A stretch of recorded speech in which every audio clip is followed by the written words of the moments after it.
So over here on the left is the playback monitor, or sometimes it's referred to as the preview screen.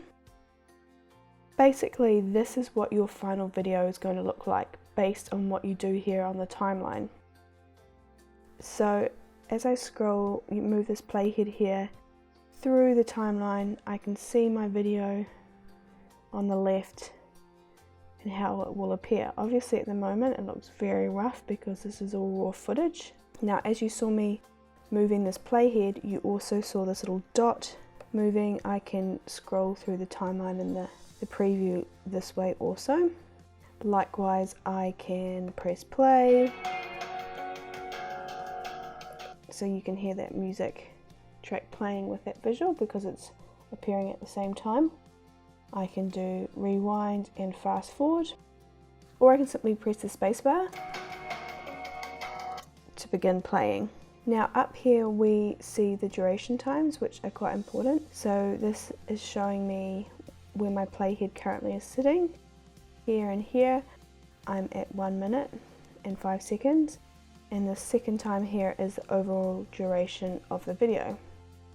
So that is quite important, this figure here, because if you are creating a video for a specific time, say you want a 15-second or a 30-second video, you obviously want to keep the duration to that time. So don't get confused about having lots of footage. Remember, you want to be cutting out as much as possible to get the most interesting videos. So you'll be wanting to keep an eye on that time and making changes to meet that time. So moving up to the top, we see a lot of options up here.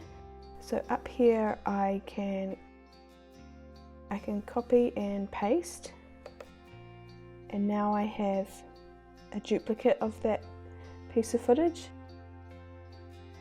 I don't actually often do duplicates in videos. It's quite unusual to have something showing twice, unless it's sort of a special look or effect that you're going for. But that option is there, quite handy with titles possibly, if you want to have a title with the same look. Earlier we looked at these sections here where we added the footage, and we use this to add the music. We've got some other areas over here where we can add additional things like titles and captions. Over here it gives me the option to rotate clips if I need to. This is usually really handy when you've put in still photos. Sometimes they can be around the wrong way, and there is an option to remove. So I'm going to have one of these clips that duplicated and remove it because I only want one. Over here on the far right we get into where we start to share videos towards the end. Again, I can save my movie as I'm editing. I encourage you to save as you go along. And we also have up here places where we'll talk about later, where we've got animations, visual effects, starting to get into some of the visual changes. Up here in the project tab, there's a really important option here to do with the size of your video. So I encourage you to do widescreen. That is what most videos are, 16 by 9. And ideally your footage will be 16 by 9 footage, which is 1920 by 1080 generally. So keep it widescreen if you can, unless you know a bit about footage and you know your footage is actually 4 by 3, but keep it 16 by 9. There's a couple of other audio options which we'll go through a bit later. View is a handy tab. So at the moment I've got waveforms showing. If I take them off, I can't see the waveforms, but if I click on it you can see where there's actually audio attached to a visual. So this clip has audio, this clip has audio, obviously our music is audio. So I usually work with that on. Thumbnail size is also really handy. You can make it a lot smaller.